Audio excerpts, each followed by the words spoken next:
Do you understand what I'm saying?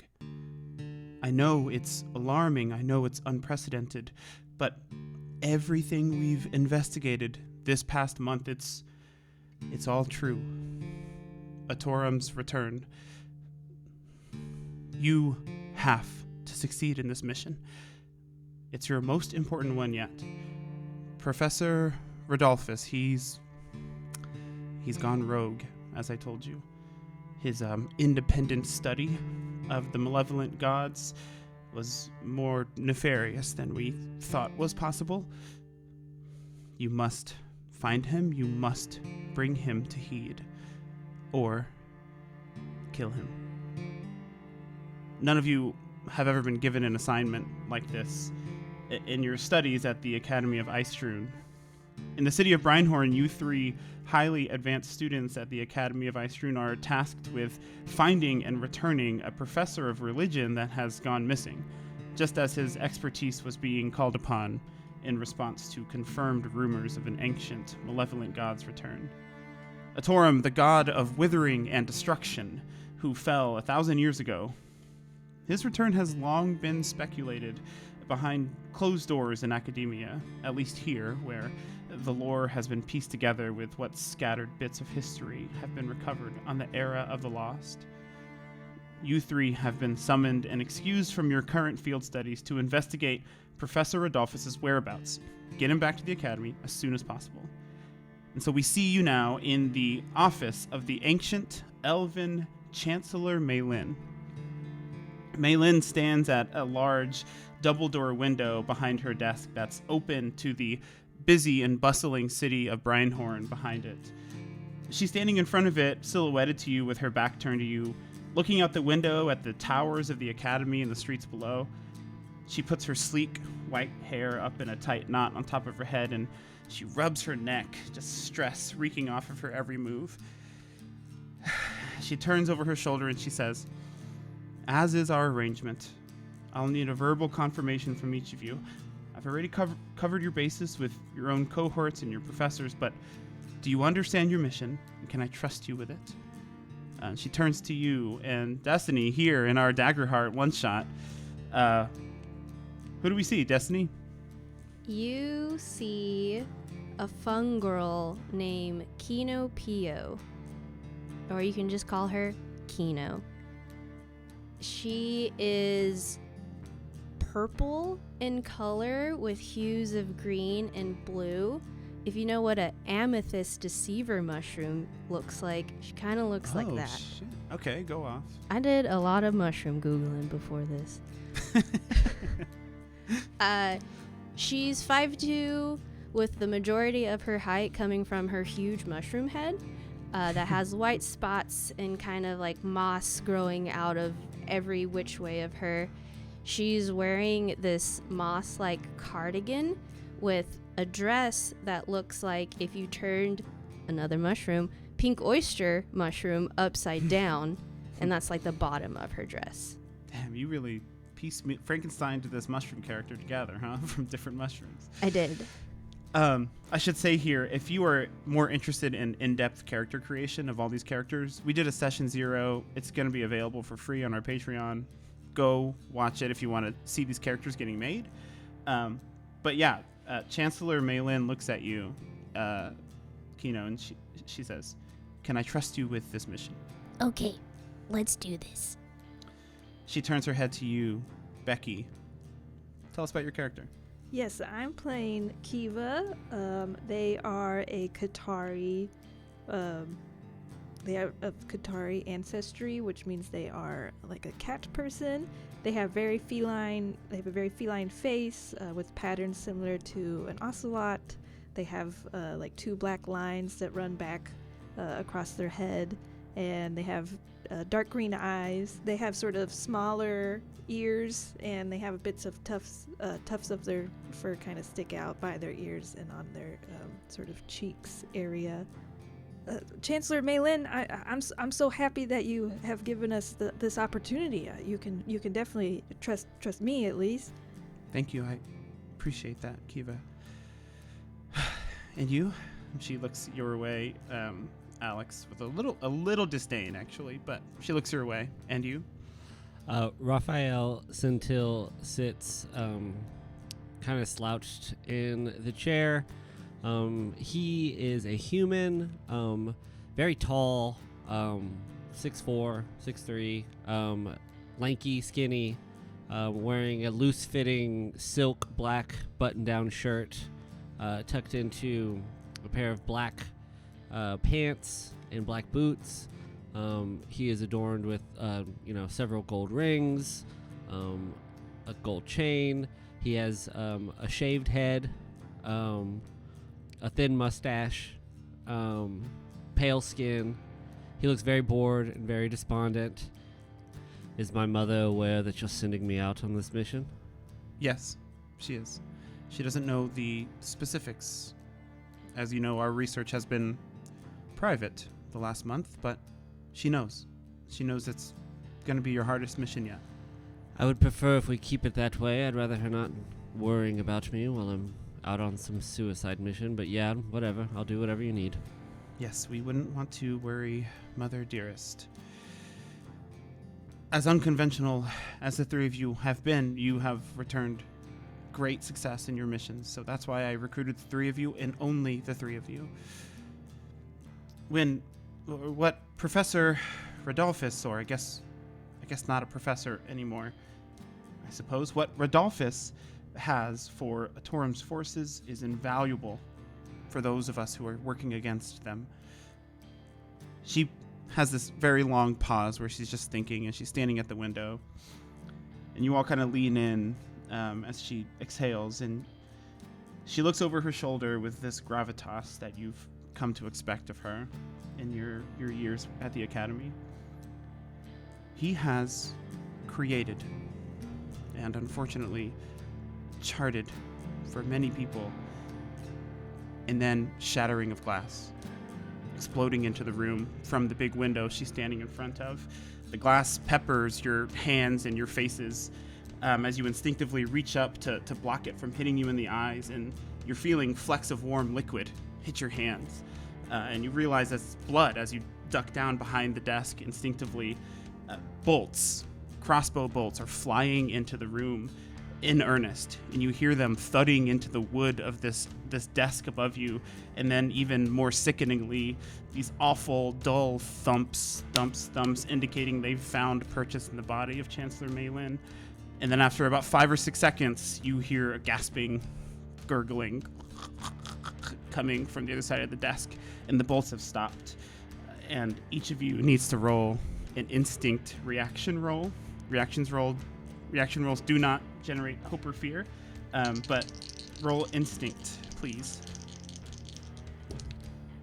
I got a 15. 15 is success. I got a 15 as well. 15 is good. I got a 16. 16 is great. All three of you go into action mode. You have seen some action in the last month. You have seen some missions, so fortunately the adrenaline isn't causing any stress for you here, but the bolts have stopped temporarily. You hear some movement outside this window. You're on like the 4th floor of the academy. You're very high up,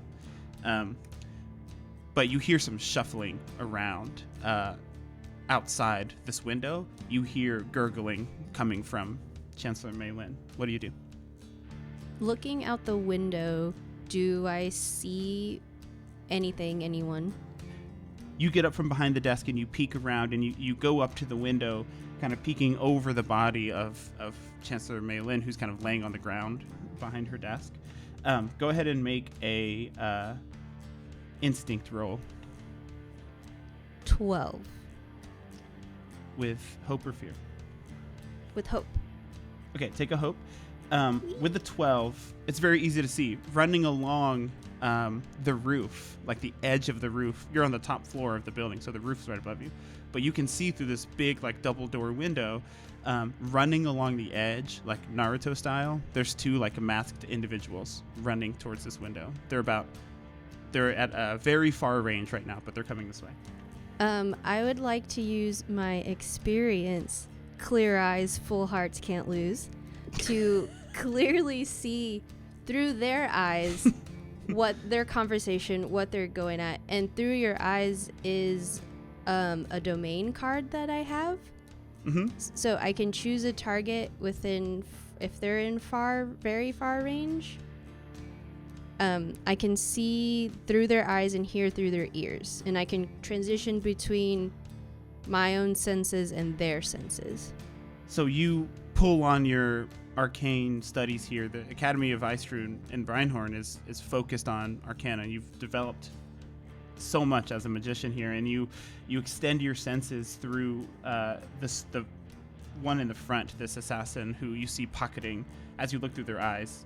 They're currently pocketing a crossbow and pulling out a couple of weapons, like sharp daggers from their pockets, and they're not talking, but through this person's eyes you can see above the window someone is repelling.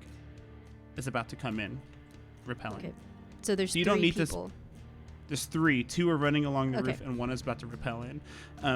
You actually don't need to spend a hope to use that experience because there's no roll for this. Okay. I tell the other two. We got 3 intruders coming. 1 on the roof and 2 gone inwards. We really should get the Chancellor some help. And can I try and pull the Chancellor to like our side of the desk, and then also use my healing hand spell? Yeah, let's make this first to like get her to actually pull her on the ground, because you look over on the other side of the desk. She's currently holding her hand. She's got 4 bolts in her torso, and she's holding her hand over one that's in her neck. That's bleeding profusely. Okay, can I use my experience? We should help them to help move the Chancellor. Yeah, I think you're putting yourself into danger here, so I will take it. But this is going to be a strength roll to get her weight around the desk. Okay. If you want, players, if you want to spend a hope to help here, you can explain how you're doing that and spend a hope to help. I have -1 strength. I wouldn't offer. You don't. All you have to do is say lift how them you're up. helping, and then a d6. But if it doesn't make sense for your character, I get it. I don't think I would. I don't think Raphael would help. I think I will use my adept ability and mark a stress instead of a hope to use my experience, which allows me to then double my experience modifier. Let's go. Okay, great. Yeah, I think I'll be like pulling the Chancellor, be like, you got cover the window, cover the exits here. I'm gonna help the Chancellor. 16. Yeah, with a 16, you manage to like leverage your feet against the ground, get your arms under her arms, and she kind of notices what you're doing, and she helps out to get behind the desk, but her strength is waning. These wounds are serious. She is dying. Okay. As you pull her, she looks up at you, and she's trying to say something to you. It would take some real concentration or something to happen quickly for you to understand what she's saying, but she's trying to say something to you. But it's just coming out like choked liquid. Before you do anything else, Raphael, what are you doing? Hearing that somebody is rappelling down from the window, I will run to the window, ready to intercept them. And I would like to cast. I would like wait for the like. Are like if I poke my head out quickly, are they like coming in? Are they right there?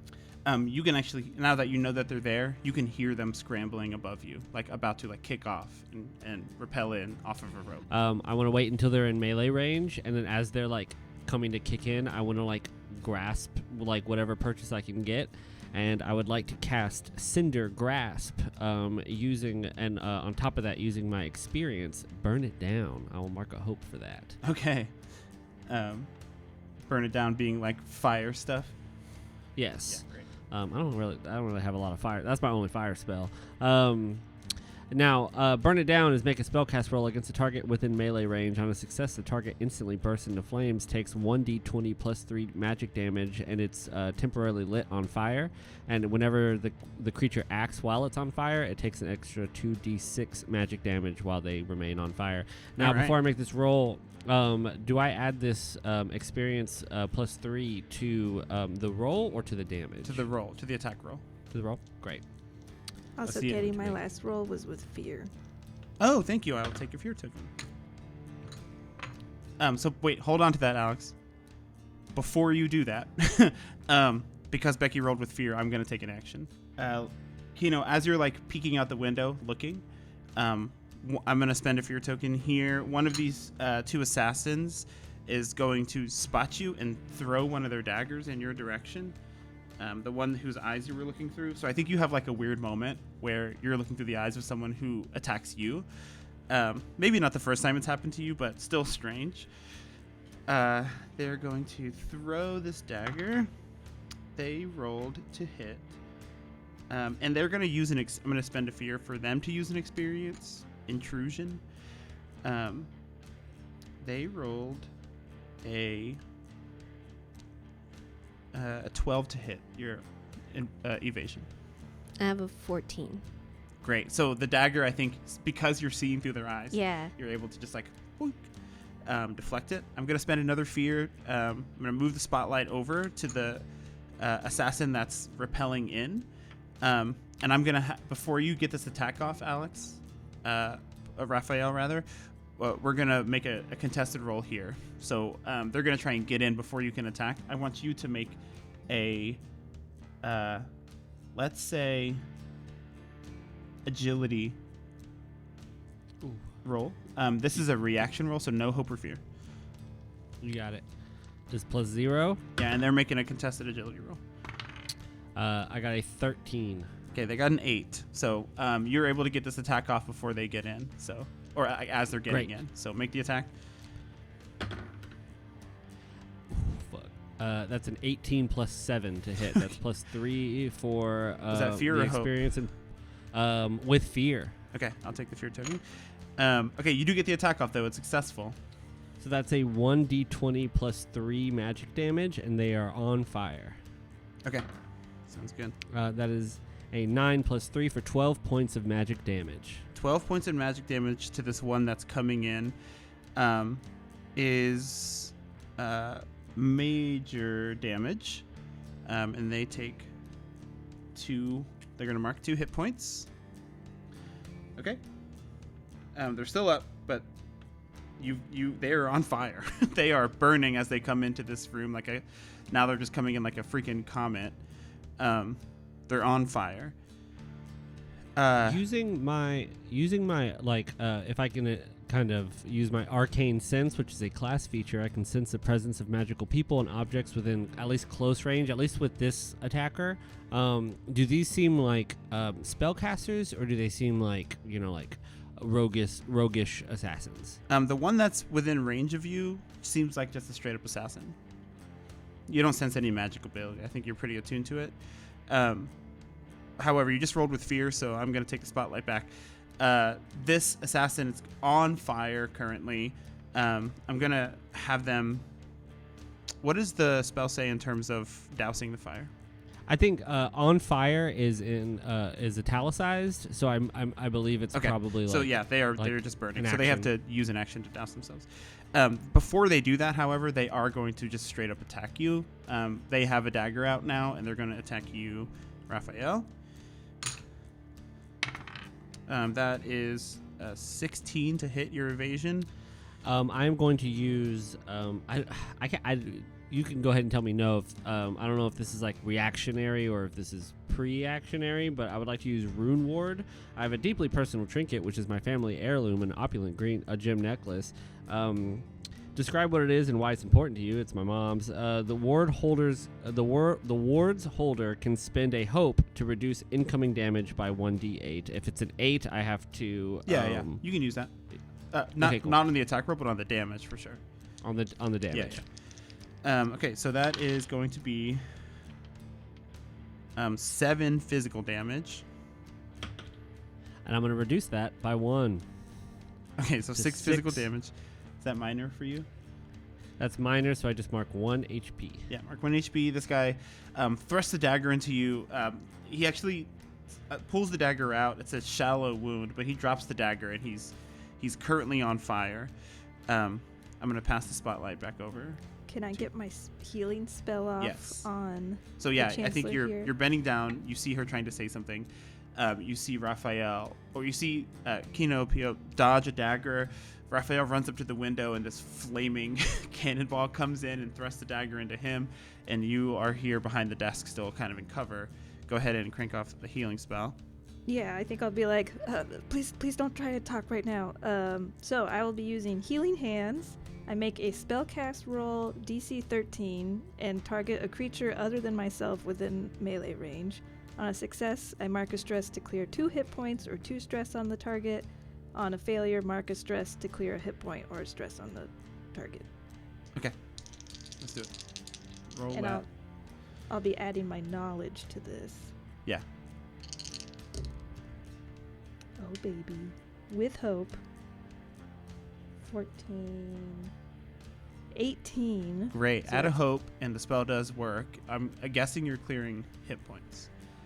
Yes. So I mark a stress, and Although I get to she was clear very 2 hit stressed when points. she was talking to you, so maybe you clear some stress? No. No. Okay. All right, great.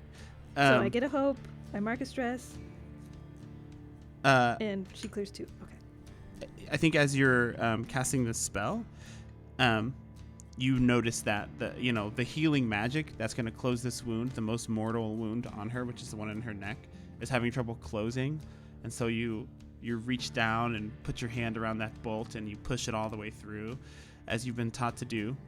And as your hand hits the wound, as you're pushing the bolt through, you pull it out the other side and you try your best to close up that wound. She has lost a lot of blood. She's still not doing great, but she seems stable and she passes out. She's unconscious. How far are the other two? The one where I was looking through their eyes. They are now within far range, so getting closer. Getting closer. Okay. And then I'm right next to Raphael and the Yep. guy that was repelling, right? Yep. Okay. Can I essentially trying to look for how far the other two are coming, kind of get behind Raphael to essentially be hidden from the repeller guy? I think in this case you're not going to be able to hide at the moment because one person's already attacked you and another person is just right there next to you. So, Okay. I'm trying to read my cloaked ability right now. but you have someone within melee range, so cloaked works because Oh, Raphael is currently within melee range of this other target. okay. Then cool. I'm gonna do that. Yeah. So I'm gonna use my improved returning blade to hit the repeller person. Goo. It's a 14, but with fear. Okay. 14 does not hit. Darn. This assassin. I will take the fear. Did you roll that because you were cloaked?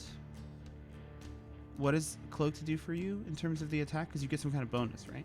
Okay, so in addition to the benefit of the hidden condition, instead of being with being cloaked, while cloaked, you remain unseen if you are stationary when an adversary moves to where they would normally see you.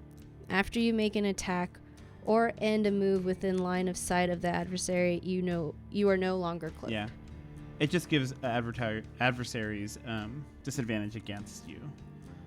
Mhm. But since you just attacked, the hidden doesn't apply anymore. Okay. I'm taking the spotlight back. I'm going to spend a fear token for these 2 assassins on the roof to cover the rest of this distance and bust in through these broken windows. I'm going to have Raphael make a strength reaction roll as they both just kind of cannonball into you to get into this room.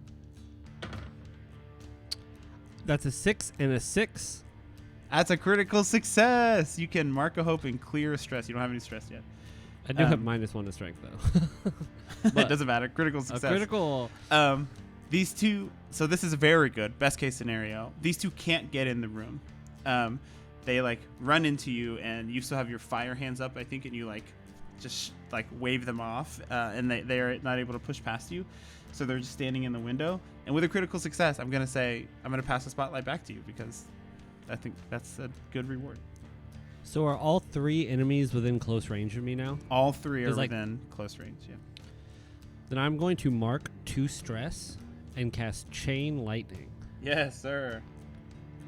I make a spellcast roll, unleashing lightning on all targets within close range. Targets you succeed against must make a reaction roll with a difficulty equal to the result of your spellcast roll.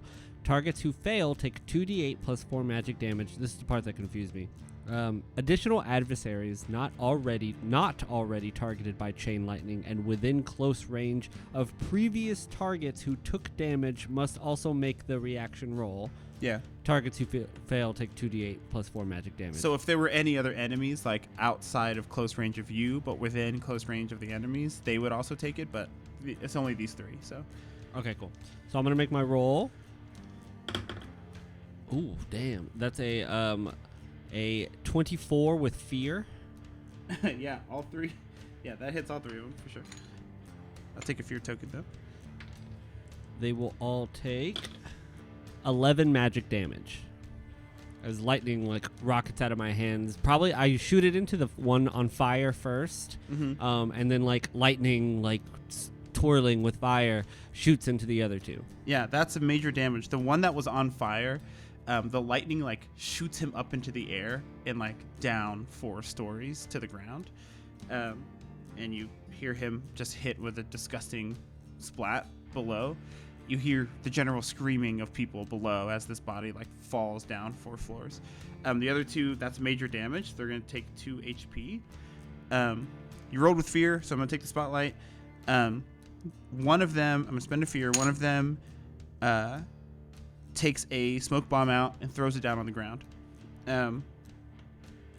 Everyone within close range is now dizzied. Dizzied targets have disadvantage on their next action roll, and then you get to clear the condition. But it's like a small smoke bomb. One of them throws down, and then I'm going to use. What does disadvantage mean? Do we You roll? You roll a d6 and take it away from your roll. Okay, thank you. Advantage means you add a d6. Disadvantage means you take away a d6. With that smoke bomb down, I am going to have this other assassin, Raphael, does a 17 hit your evasion? Absolutely it does. Okay, make a strength reaction roll. That is a 12 minus 1, 10. Oh, do I? Is that with disadvantage too? That's your next action roll. It's not an action. No. It's just a reaction. It's a reaction. So you're good. You got but, it. But 11 does not succeed.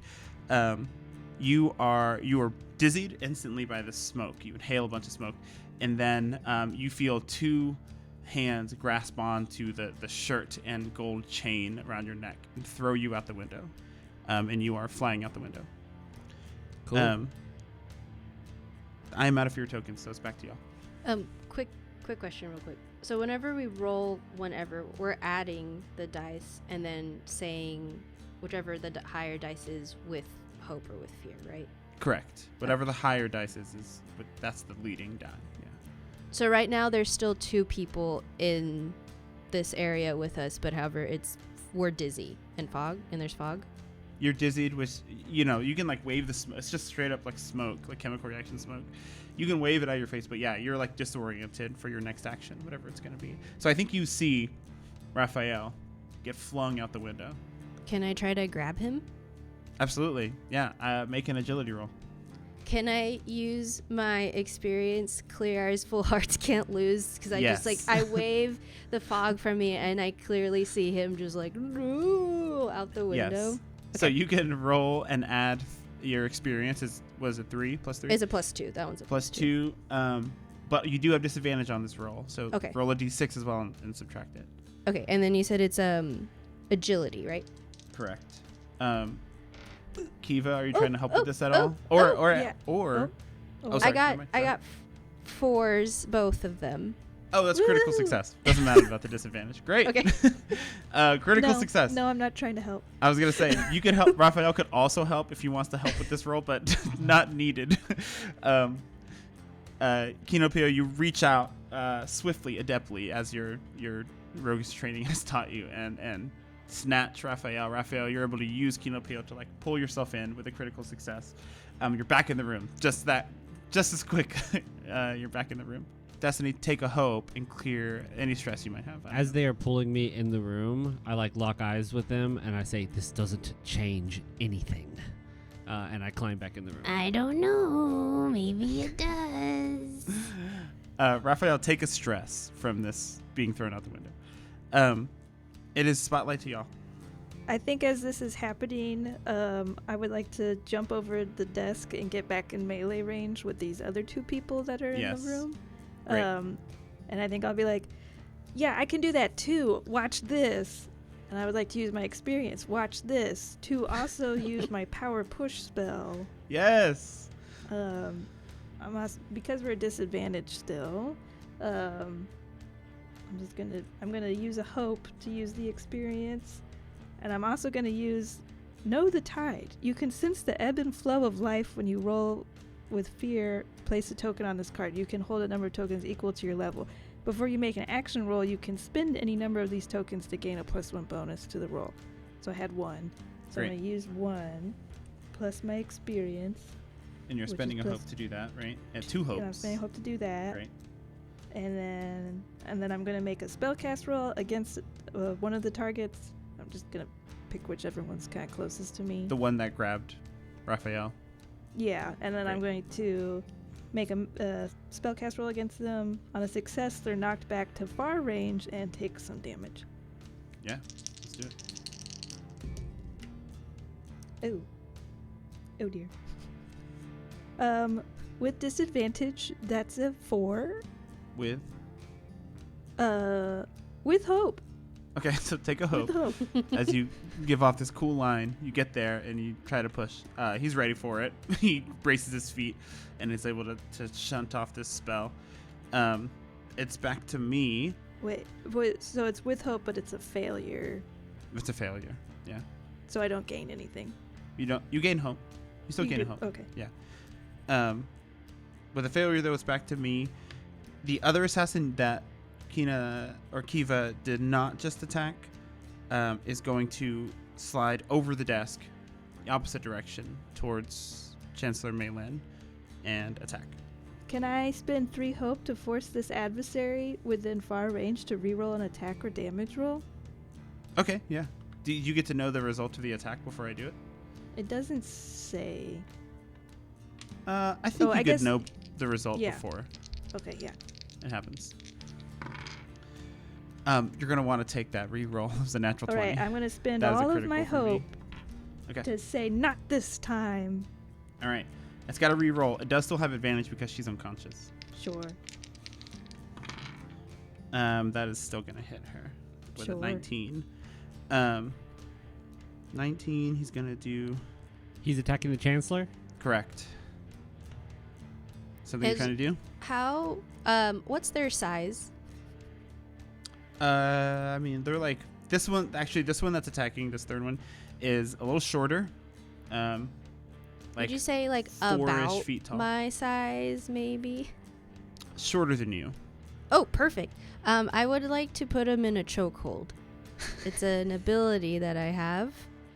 So I want to go behind them. So when I position myself behind a creature who's about my size, I can mark a stress to pull them into a chokehold, making them temporarily vulnerable. You can do that. He still does get this attack off, though, because that happened. He succeeded on the attack roll. Gets Okay. to do damage. I would like to hear the damage you roll. He's going to do 21 points of physical damage Oh my god. to her.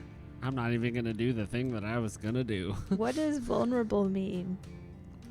Vulnerable means they take extra damage. Okay. She's vulnerable currently. Sure. So all rolls targeting have advantage, basically, is what that means. It's not extra damage. It's just I had advantage on the roll because she was vulnerable. Okay. The two daggers that this assassin takes, you see them go back into the freshly healed wound on her neck, and like a skilled assassin just run it across her throat. And in her unconscious state, the little blood she has left flowing just pumps out of her neck, and you see her dying. She is dead. I am out of fear. Passes back to you. Yeah, so now this guy's in a chokehold. Oh yeah, now you're chokeholding. So Yeah. you get back. You see him sprinting over the desk, stabbing, slicing, and then you get in there and get a chokehold. Is there a roll? What did you say? Sorry. No, I just need a mark of stress. Oh great. Okay. So you've got him in a chokehold, like grappled. Yes. Yeah. And then like I have him in a chokehold and I'm like not necessarily moving him, but to the other two. One of y'all hit him. Great. He's grappled. What do y'all want to do? I will pull out my improved dual staff. It's like this little pod that I pull out of my pocket, and I click a button, and it like shing, and it's That's like this fucking black obsidian staff with like gold markings throughout. And I will just try to like hit him as hard as I can in the chest. Hell yeah! Make an attack roll. This is with disadvantage still because I'm still dizzied. Only your first action, but you haven't taken an action yet, right? I haven't taken an Okay. action yet. Yeah. So this one's still a disadvantage as the smoke is starting to clear. Oh man, 13 minus 6 with fear. Okay. Yeah, take your fear token for that. That attack, he kind of pushes off the desk with his feet to avoid the staff, pushing you back a little bit before you regain your grapple. Kino. With the fear and failure, I'm going to take an action here. I'm going to take the spotlight and spend a fear for them to try and get out of this grapple. This is a contested roll, so you're making a strength reaction roll, so no hope or fear generated. They are going to use... actually, they can't. I don't have any more fear. So they're just going to make Can a we straight up... help Kino? You can at help, all? for sure. Yeah. Okay, Oh, no, I would not on like- a reaction roll. Sorry. Oh, Not on a okay. reaction roll. Okay. Bleh. Oh, so close to another crit. I got a 11. Actually, yeah, 11 minus 1's 10 fear. 10 with fear. I'll take the fear, Oh, wait, you but said it oh was no, just- no fear, no no fear or fear, hope no is fear. generated. Just 10. a 10, but they rolled a 3, so they're still Oh. grappled. Excellent. I pass the spotlight back to you. So two of them are by the window. No, one is grappled currently on the side of the desk where you dragged Mei Lin, Okay. because he just assassinated her, and then the other one is at the window with Raphael. What happened to the other one? He got Out the blown out of window. the window with chain He got- lightning. Okay. Okay. I think I'm just gonna try and power push again on the one near the window and try and get them out of here. Great. So another spellcast roll. That's double 8s. All right, yeah, that's a Hell crit. yeah. So Nice. I gain a hope And clear stress. and I clear a stress. They are knocked back to far range and take D10 plus 2 magic damage using my proficiency, so that would be 3d10. Mm-hmm. They take 22 magic damage. All right, yeah. Your power push knocks them unconscious before they can even hit the ground, but they are blasted out the window along with their comrade right before them. And they fall to the ground where the screaming has continued. There's general panic down on the street level where another body has just fallen, leaving just this other assassin that currently Kinopio has grappled.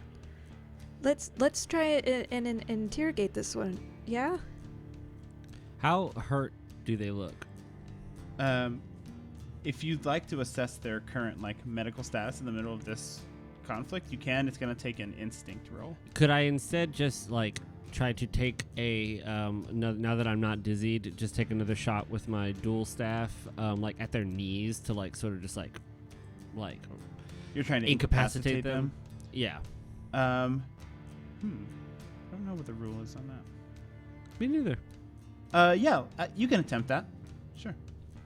With you grappling them, what does that do for me?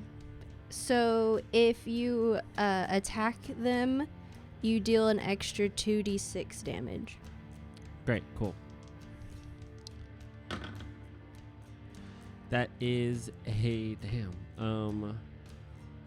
25 with hope. I'll take a hope. Okay, 25 with hope. Yeah, roll damage. So that's 3d6 for my staff plus 2d6 plus 6 magic. 4. an even 30 points of damage. Nice.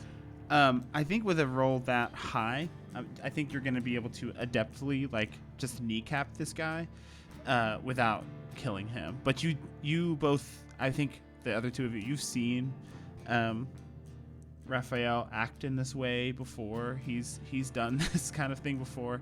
Just like both kneecaps at once. One swipe of the dual staff just incapacitates him from the knee down. And this assassin like screams out like, ah, and falls to the ground. You kind of let him crumple, and he's down there like kind of sobbing at the pain in his legs. And he looks up at you all and says, "Do you even know who you fight for? Or why you fight us?" And he pulls his mask off, and you recognize a classmate of yours. This is a small ribbit classmate of yours, likewise shorter than Kinopio. Kenny, I forgot to tell you, all frog people in Ice-Rune and Drugala are good people, always and forever. This one does think he's good. His name is Tank. His name is Tank, and he was in the religious studies department. Was basically a TA to Professor Rodolphus. And he looks up at you and he says, "You don't even know what you're doing." Poor Tank, little Tank. It's a shame, friend Ribbit. Without those legs of yours, you're not going to be doing any hopping anytime soon. I don't give a fuck who I'm fighting for. I'm frustrated that you interrupted my afternoon lunch. What's going on? What are you doing? Where's Rodolphus? Make a presence roll. Anyone can either help, or you can give an experience, Alex, if you want. If nobody wants to help, I will mark a hope to use my noble feat. Both to, things can happen if you want. Great. I will at least mark use a hope to use my noble feat. What do we do to help? You just explain. You spend a hope, and you explain how you're helping, and he gets to add a d6 to the roll. And Becky, you'll add the d6. I will spend a hope and kind of pull out. I have retracting claws, so I'll show my claws and kind of stand over.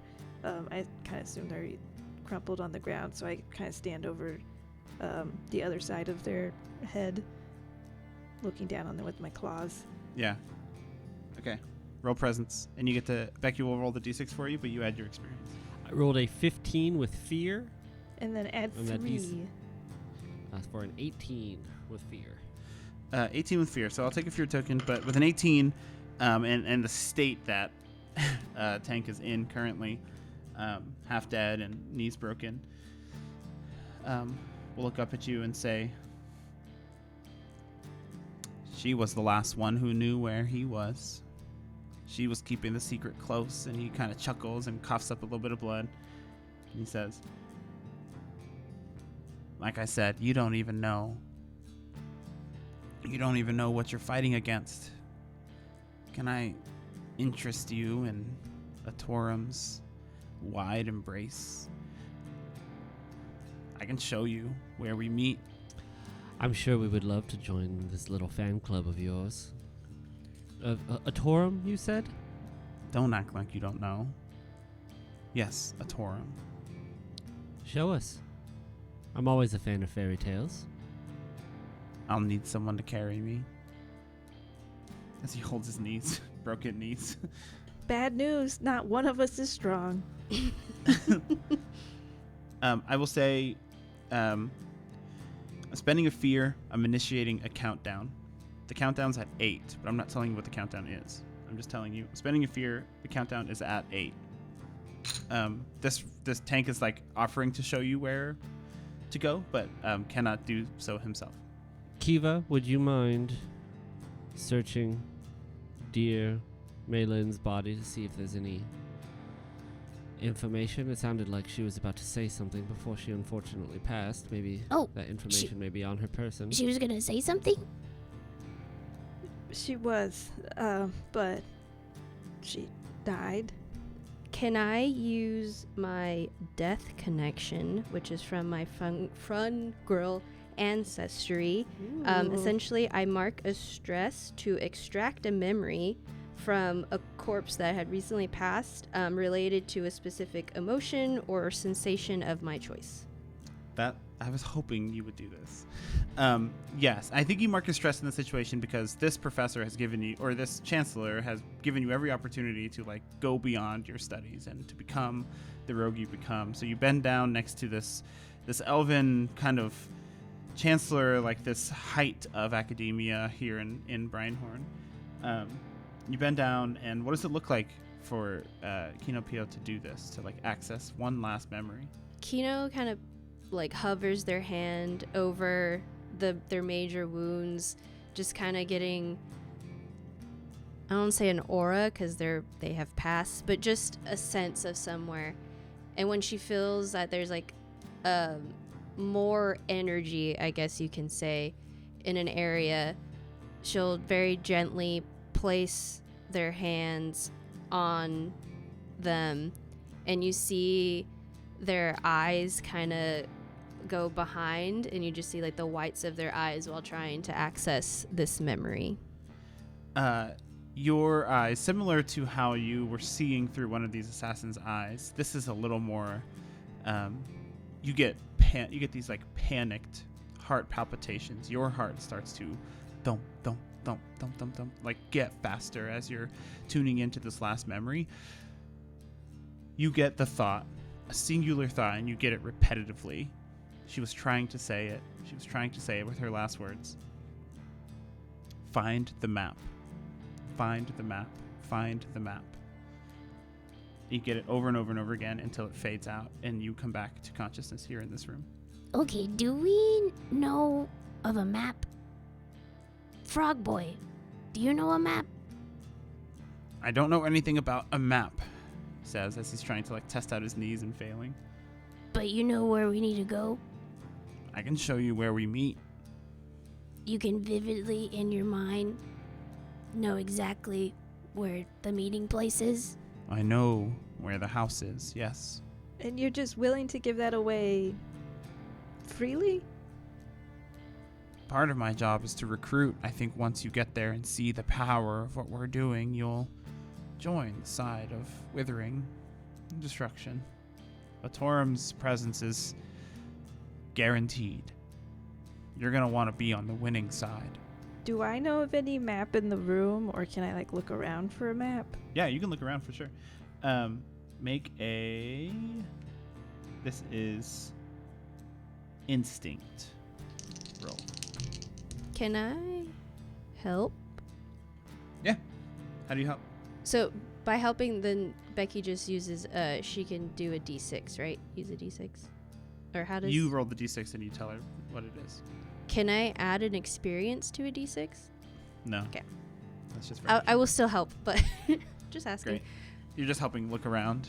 Yeah, I couldn't really visually see the type of map she was talking about.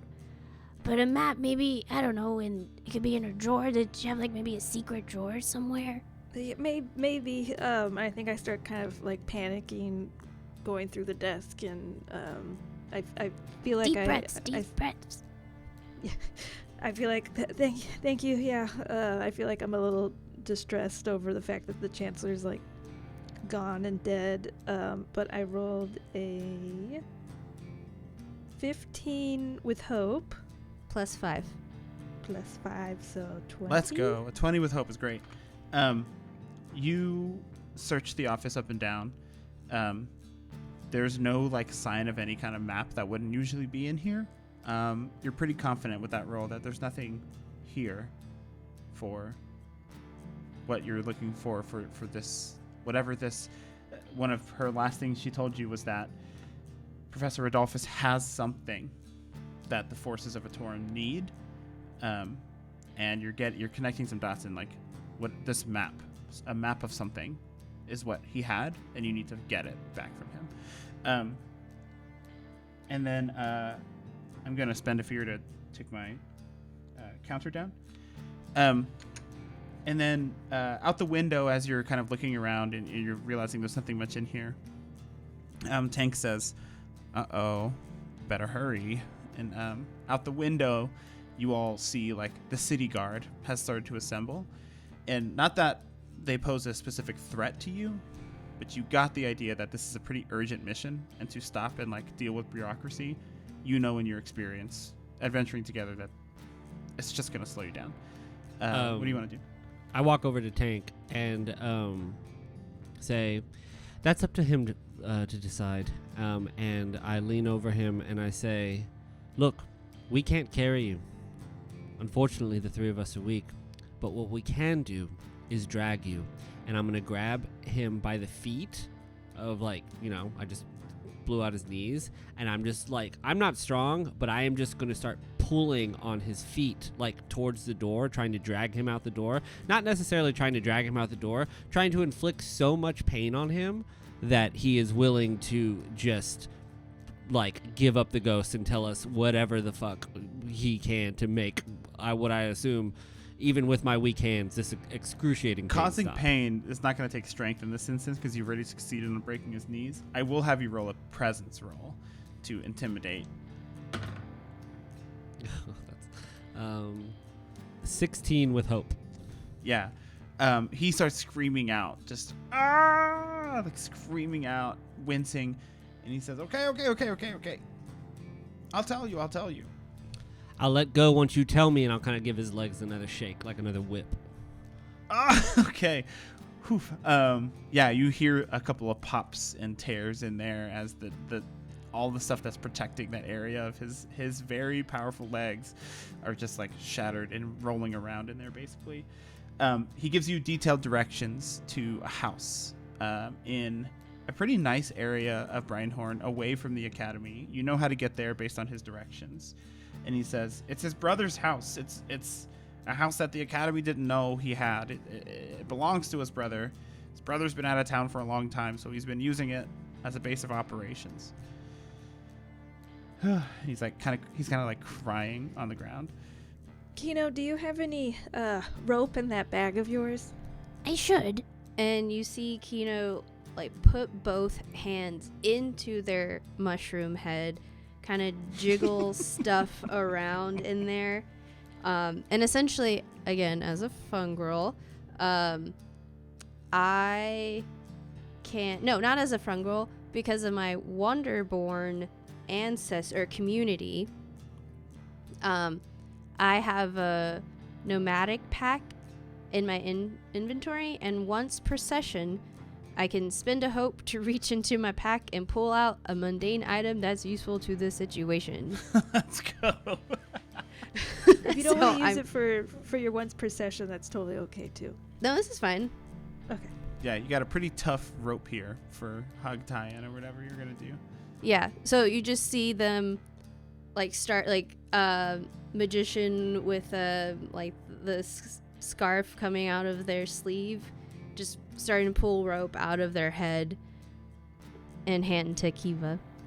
And then I'd like to tie up Tank here so they can't get out of the office. Make a finesse roll. As you're doing this, he's crying, in a lot of pain as you're putting his legs behind him and stuff and tying them up. And he's like, just kill me. I can't jump anymore. I can't hop. And he's crying in pain. What'd you get? I got a 9 with hope. Okay. Yeah, you tie him up. Okay. Looks good. I'm sorry, Tank. You're not dying today, and there's no chance of me healing you either. So I guess do what you want. Here, tied up, next to the person that you killed. With your roll, I'm gonna take an action. It's gonna be a really pathetic action as he attempts to try to roll towards the window. He's tied up. He's just very weakly, limply, trying to roll over towards the window. Can I he's make not getting very far, but Can I make an agility to try and stop that? you don't have to. He's not getting far at all. He's Oh, just okay. trying to roll towards the window, and yeah, you're able to stop him, and he's just kind of crumpled, crying on the floor. What's the matter? Won't your god save you now? Make a meanie roll. no. Make a instinct roll. Okay. Raphael's actively like putting his hand crossbow like back in his sheath as he was like pulling it out to just like Execute him. He said he wanted to die. 16, 18 with hope. Okay, take a hope. He is crying out of pain. You also, though, as you ask him that, he doesn't respond to you, but he does have a sense of like enjoyment from this. He's enjoying this a little bit. Oh, so you like this?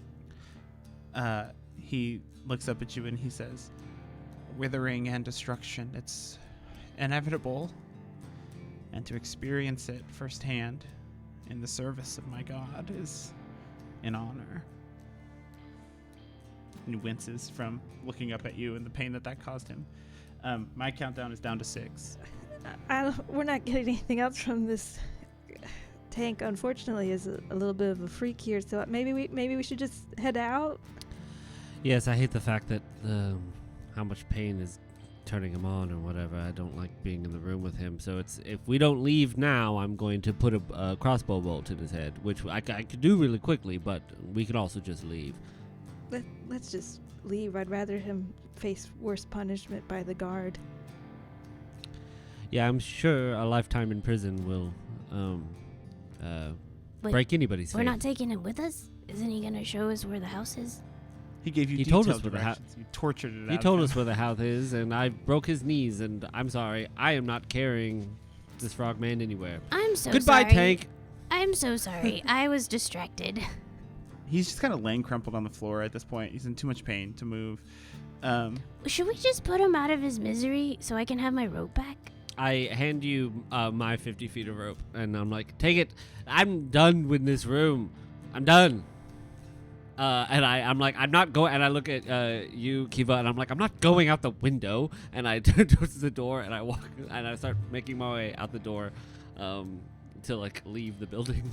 But just as we're like leaving, can I make any note of like, is Tank wearing any like specific outfit or any sort of like marking or anything? You can make a knowledge roll to analyze the situation. 15 with fear. I'll take a fear token. I have 1. With a 15, he's just wearing like blacks, like all assassin clothes. However, he does have a brand on his neck. It's like a circle, gold circle with a line through it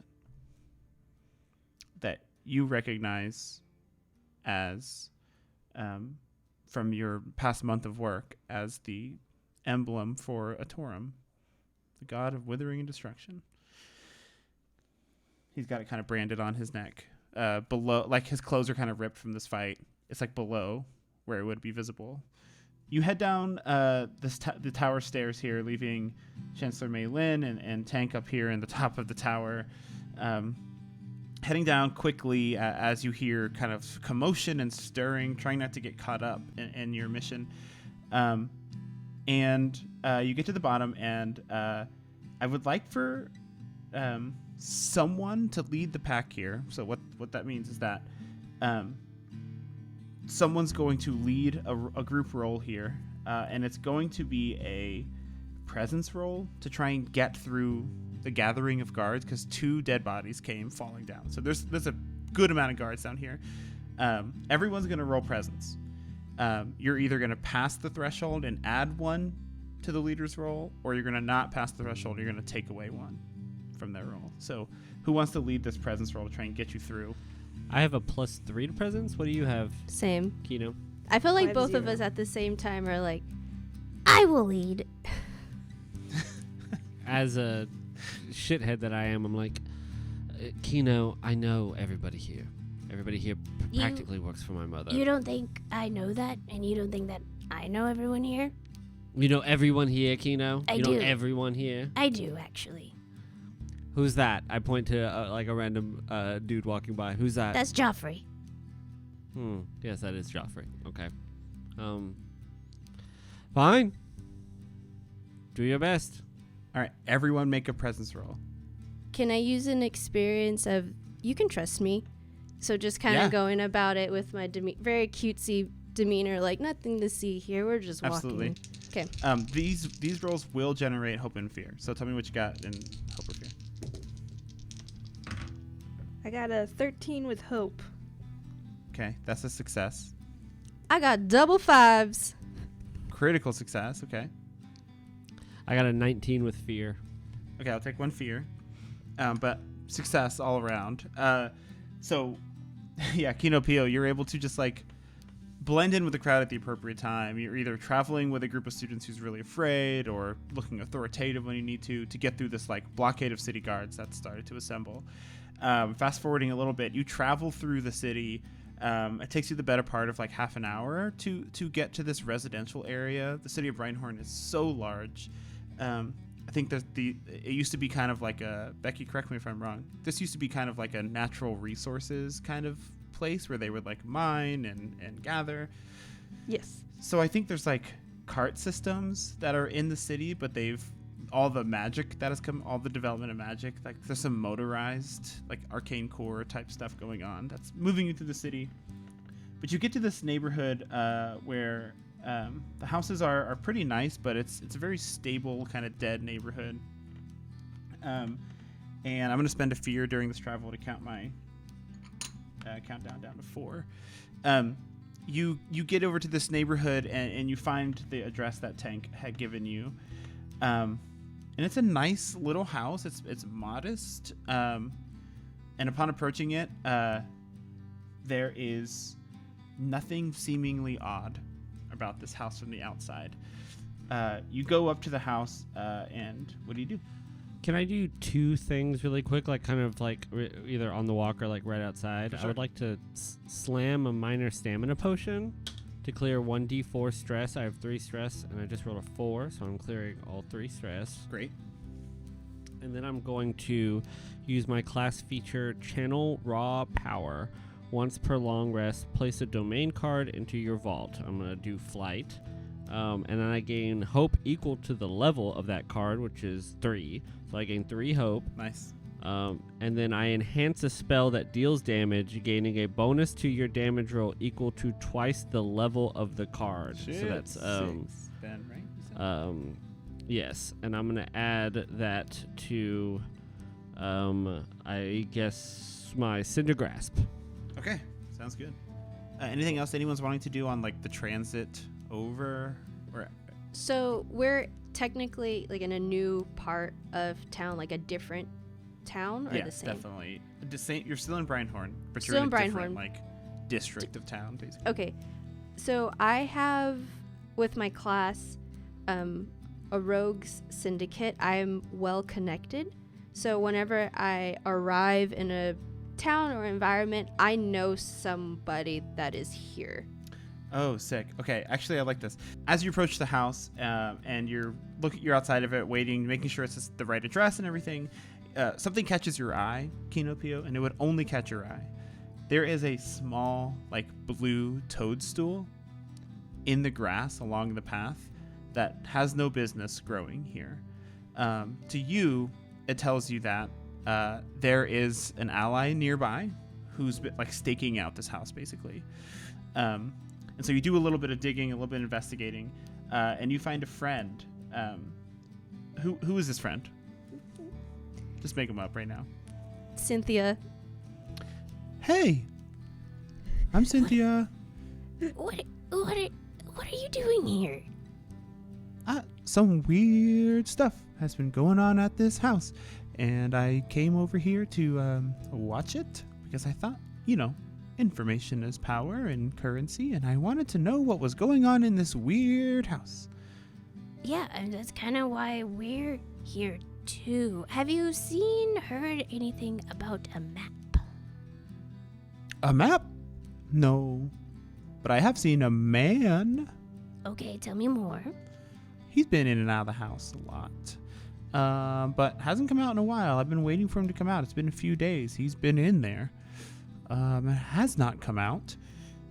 Some people have come and gone with materials, and I don't know, they're up all hours of the night building stuff in there or something. There's a lot of stuff going on in there. And this house used to get a lot of mail, but hasn't been getting as much mail in the last week, so I don't know what that means. Do you know any names? No names. They're very careful, whoever these people are. Do you know who they are? Because I'd love to know. Your old pal Cynthia. I love information. Yes. What will you do for me if I give you that information? Oh, make a presence roll. Okay.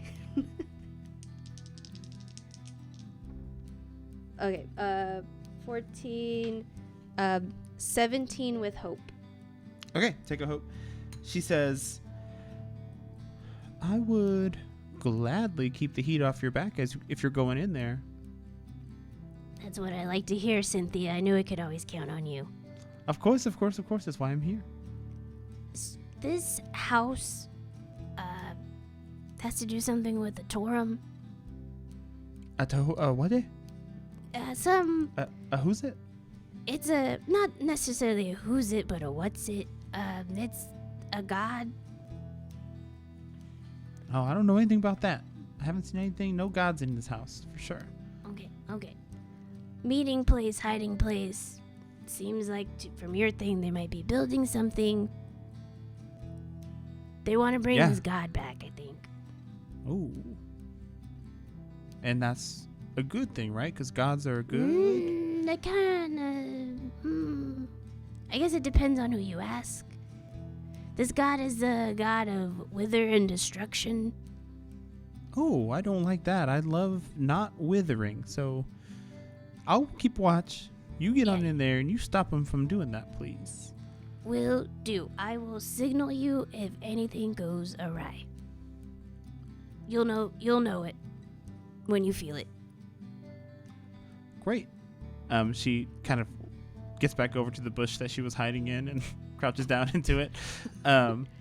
Kiva and Raphael, what are you doing as Kinopio's having this conversation? I think looking around maybe to see if there's any alternative entry points beyond like the front door. Great. This is going to be instinct. That's a 17 with hope. Damn, y'all are rolling a lot of hope. Okay. Yeah, that's good. There is a front door to this house. That's like a classic porch front door. There's also a back door that goes into a kitchen. You can see through the window on the door. But the angle from both, nothing is inside, but it's very cluttered. You don't see any movement inside, but it looks very cluttered from both the front and back windows. I would like to kind of do a quick perimeter of the house, looking for like foot trails, any sort of markings, and I want to use my experience, all brains, no brawn, to see if I can figure out, like, based off of like foot patterns and stuff like that, if I can like sort of gain a number of people that are in this house right now. Great. Spend a hope to use that. This is gonna be a knowledge roll. That's a 19 with fear. With your analysis of the outside of this house, there's been a lot of foot traffic, but not for a couple days. You can't tell like how many people are in the house currently or anything like that, but this place hasn't been disturbed in a couple days. However, you overheard Kinopio's conversation, and you know that someone went in and did not come out. So there's maybe one person in there, but you haven't seen any you don't see signs of any recent activity. The other thing you see with your analysis is that the grass around the base of the house is all dead. It's like just around the base, like around the foundation. The grass is all dying and dead. Do you show that to anybody, Raphael? Oh yeah, I pull the two of you over and I go, based off of what Cynthia says, yes, it seems like I can't tell if there's anybody else in the house, but it seems like nobody's been here for a while. I'm going to assume that Rodolphus is in here. And if you can tell the pattern around the house of the grass, all the grass around is dead or dying, which, wither and destruction and all that. It seems that we have the front door. Anybody else find any other points of entry? There was a back door, but there was really no difference between the two of them. They both seemed kind of cluttered nearby. Personally, none of us are extremely strong. No. I don't necessarily think we should split up at all. No. I think it's really a coin flip. I personally don't like really wasting any time. I would like to just go through the front door, but if I get outvoted, I don't care. We probably need to move. Front door sounds fine, I think. Yep, let's do it. Great. I'm going to spend a fear to count down my countdown. It's at 3. You approach the front door, attempt to open it. It is locked, like a house would be. I like Dang. kind of just I like walk up to the door and I jiggle the handle and I don't like make a sound. I just like turn around and just like scoff and wave my hand at Kino. I'm just like, meh. Oh, you don't have any connections to get you into the door? Kino, just open the fucking door. Are we gonna do this? Is this what we're going to do today? Can you guys please just be... I mean, like, we're probably running out of time here. I mean, someone might... Maybe he's in the house. I wish you guys would stop Tell that to bickering Kino. all the time. Kino wants to talk shit. And I smoke a cigarette. Kino knocks on the door.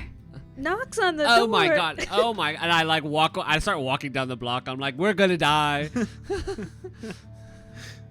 Nothing happens when you knock on the door.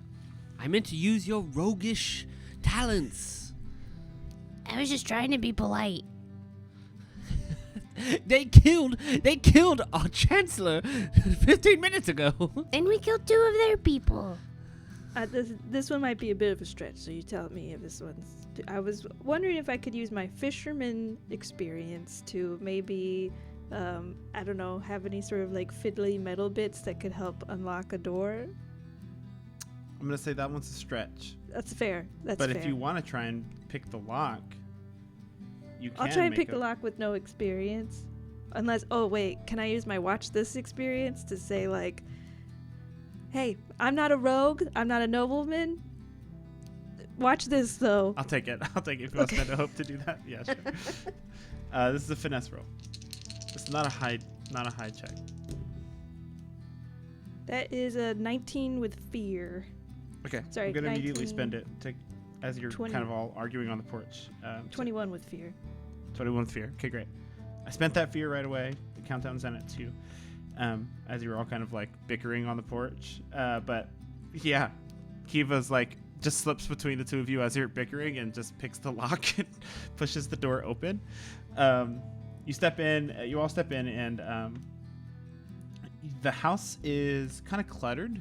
It's full of these little odds and ends, like metallic pieces as large as like a circle, like trash can lid, and, all the way down to like little gears.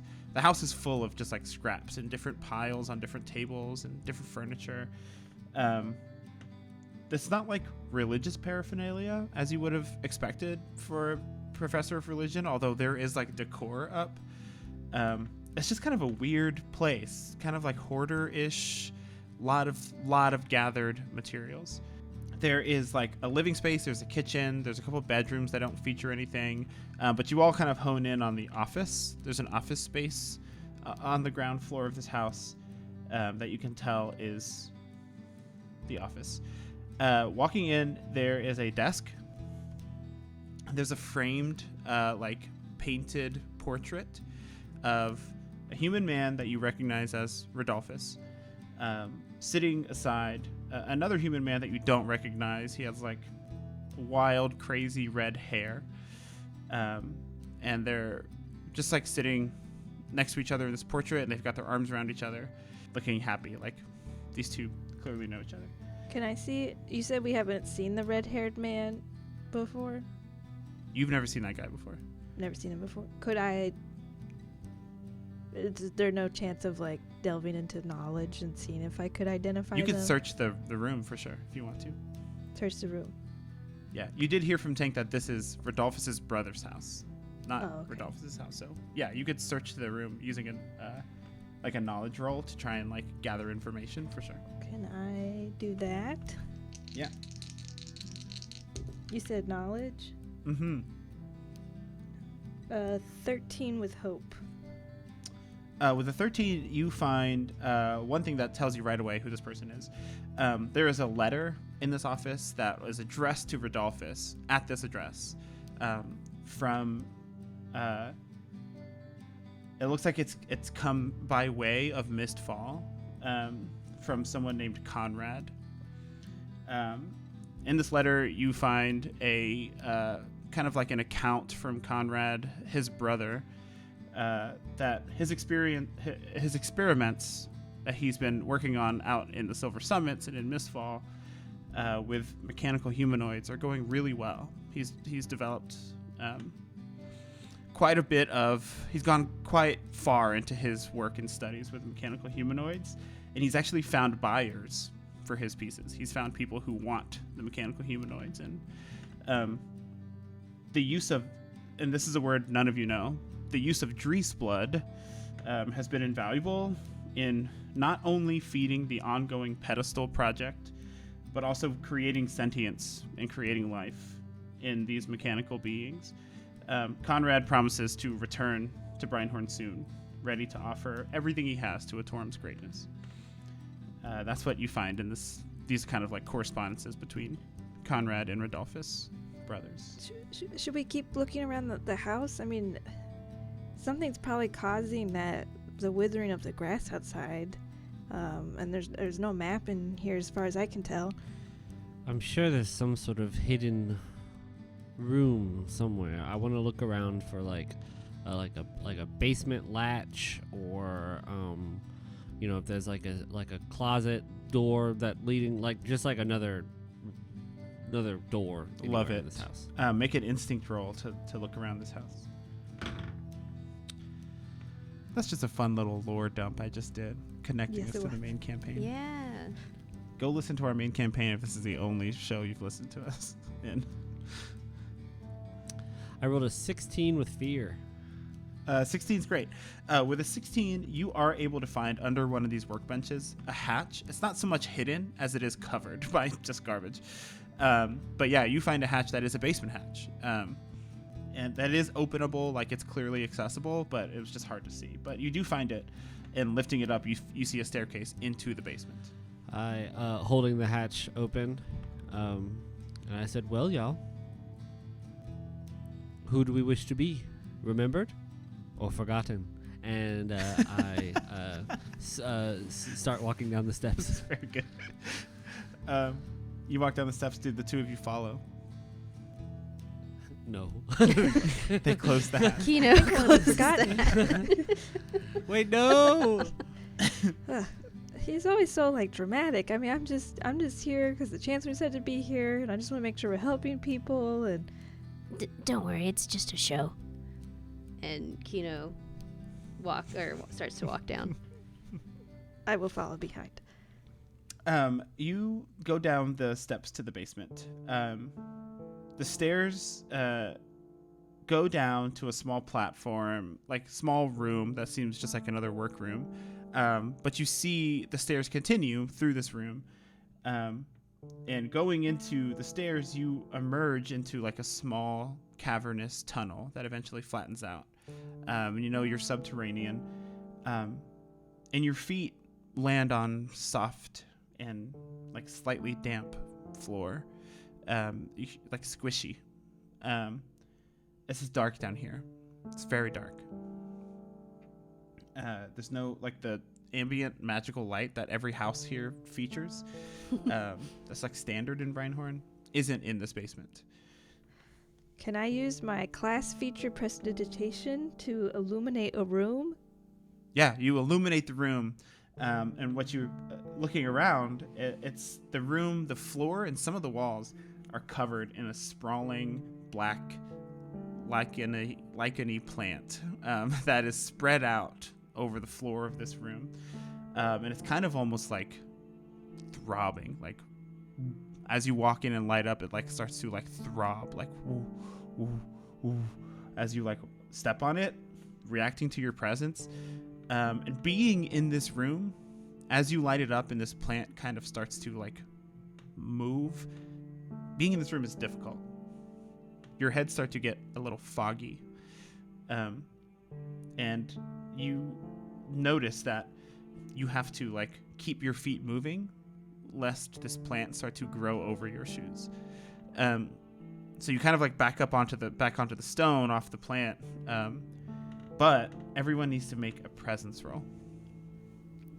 Good. This is another stretch, Kenny. And I don't know exactly what you're trying to do, so that's okay. But I was wondering if I could use my experience. I've read about that to maybe any sort of knowledge about the black lichen I might have. This is a great time to use that because you have in the past month been doing jobs related to this. So. All right. Actually, instead of using a hope, I think I will use adept again to mark a stress and double my experience. I got a 9 with hope. 22 with fear. 14 with hope. Okay. The three of you step down here. You kind of get off the lichen with a 22 presence roll. You're able to like shake off. You know what this is. This is a black lichen plant. You've seen samples of it. That's been kind of passed around academic communities for like they've just been like, what is this? Does anyone know what this is? What can we gather about it? So there's been some experimentation happening with it. You know what this plant is. You know it's a black lichen, that it's been absorbing different chemicals or substances at different rates, and that it grows at this ridiculous rate. It reacts poorly to fire, like it burns away well. These are things that you've learned about it, Kiva. Kinopio and Raphael, you have a different reaction. You hone in on something on the other side of the room. About 3.5 feet tall, with a large well-like hole in the middle of it. There's a pedestal. From this pedestal springs these vines and bushes of this lichen that's now growing around the room. And you hear in your heads, "Feed me." And you are drawn to the pedestal. I want both of you to mark a stress. In all timelines, you will be haunted by these pedestals. Mark a stress, both of you, and then you are going to make a move towards the pedestal. So, Kiva, you see both of them just walk, beeline quickly to the pedestal. And they get to it, and their hands are on the edge of it. Kiva, what are you doing? Yeah, I think I call out to them.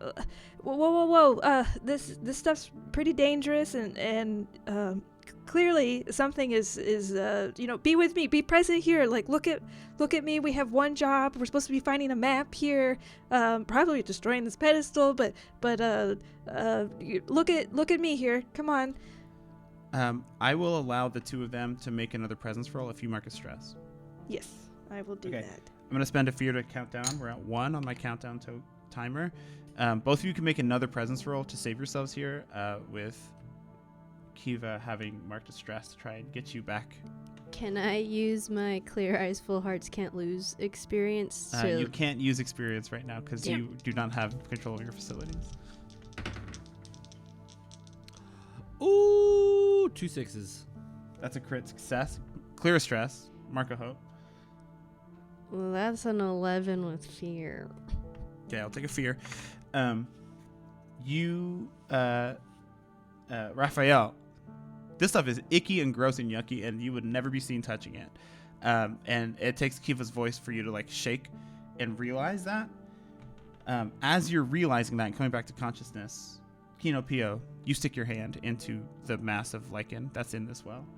As you do that, it's gonna make an attack against you. Does a 16 hit your evasion?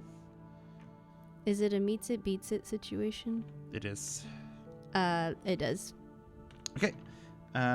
It does 16 points of magic damage as you reach your hand in, and it starts to like burn you almost. Ouchie. That's a major damage. And it adds a stress. Ay. As it kind of eats away at you. What is that? Is that major damage for you? 2 hit points? Yeah, major damage.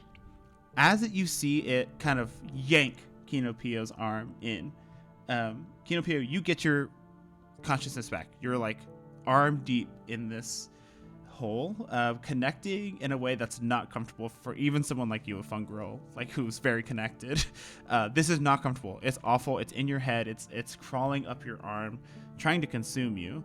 And the other two of you see in a different corner of this room, from the black lichen, springs fully made of this plant matter, a like silhouette shadow form of Kinopio forms in this lichen, and starts to charge at you, Kiva, who's in the back of the room. Ooh. So this creature has sprung up from the lichen and is coming at you.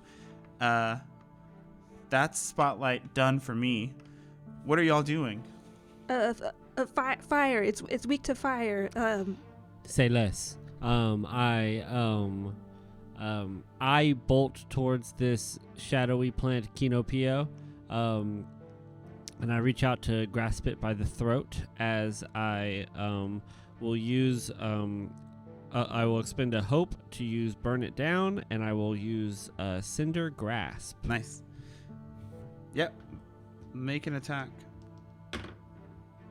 That is a 19 with fear. Okay, I'll take a fear. 19 hits. You don't even need to roll damage. You put your hands on it to burn it away, and it just melts away under the fiery touch back into the ground. However, with your movement and attack on this lichen, I need you to make another presence roll. Spending a fear to do this. 13 with hope. 13 succeeds. No, sorry. 13 fails. Sorry. 13 fails. 15 is the DC for this. You feel that compulsion to go back to the well. And this time it grabs you. As you're shocked at the like ease of, and maybe the like joy that comes with melting away Kinopio's form, you move to the well and stand there for now. With a fear, I'm going to also spend another fear to spotlight a different adversary, which is a move I can make. I'm going to spotlight the well. It's going to try and attack you, Kinopio, again. That's going to hit. It's a 21 to hit. Mm-hmm. It does. So it pulls you in even further. It's kind of lifting your feet up off the ground. It's like got you chest deep. Almost you're like struggling to keep your head above the lichen as it starts to pull you in. Damage wasn't too bad this time, though. 11 points of magic damage. Okay, so that's minor damage. It's under your major threshold. Yes. Okay, great. So mark 1 HP, but also mark a stress. What happens when you're full of stress? It becomes an HP. Okay. So if How do you're I get full rid on of stress again? there's like abilities that help you clear it, or you can roll a crit. Are But you if you take full? any more stress, it starts to become HP. Gotcha. Are we allowed to ask like where everyone's levels are at? Yeah, for sure. Oh, okay. What's everyone's levels at? Where are we at on HP and stress and hope and all that good stuff? I've taken 3 damage or 3 HP, and I'm at 6 stress, but I have 2 more available. I've marked 1 HP for out of 9. I have 0 stress because of that potion I took, and I'm maxed out on hope. Okay. I have 0 HP marked, 3 stress, and 4 hope. All right. Just checking. Not bad. Okay. You're doing pretty good. I'm going to turn the spotlight back over to you all. Currently, Raphael is under the thrall of the well. Unless someone does something to help, you can tell he's going to stick his hand in there. Oh my goodness. And my hand is, I'm in the well you are right now. chest deep in it right now. Okay. It's pulling you in successfully so far. So you can attempt to get out of it if you can come up with some way to try and escape. No, can I look around to see if I see a map in here? Since I'm trying to stick to the objective of this isn't looking great already. Where's the map? Yeah, this is going to be an action, Okay, an instinct roll. sure. Make an instinct roll. Cool. I'm gonna go ahead. This is an action roll. This is an action roll. Okay, I'm gonna go ahead. I had 2 of my Know the Tide tokens, so I'm gonna use those to add plus great. 2 to the roll. Pretty important roll, I think. And this is instinct, you said? Yes. To like look around and perceive and sense what's going on. That's a 12 with hope. With a 12, you don't see a map. Okay. I will say, however, with a 12, what you do see, and it's obvious to you now with the room lit up and looking at where your friends are, completely covered in the lichen, but still the form of them is still visible on the opposite side of where your friends are currently at the well. There is the form of a humanoid there, covered, and their arm is inside the well, but they're like covered up by the lichen. But they're there. As you notice that, this is a failed roll because you don't see the map. I'm gonna spend a fear to take my timer down to 1. Or sorry, from 1 to 0. That creature, as it sees you perceive it, it leans forward, pulling its arm off of the well, and you see like the lichen kind of breaking as its arm comes off the well, and it begins to stand up. You see the top half of the face, at least, of Professor Rodolphus, or former Professor Rodolphus. However, I say the top half because as he's pulling the lichen off of himself and standing to his full height, he's also covered in bark. He's covered in this like wood and viney bark all over his body. He's clothless. His hands and feet are covered in this bark. It's all the way up his arms and his chest and legs. He's just covered in vines and wood except for like the top half of his face.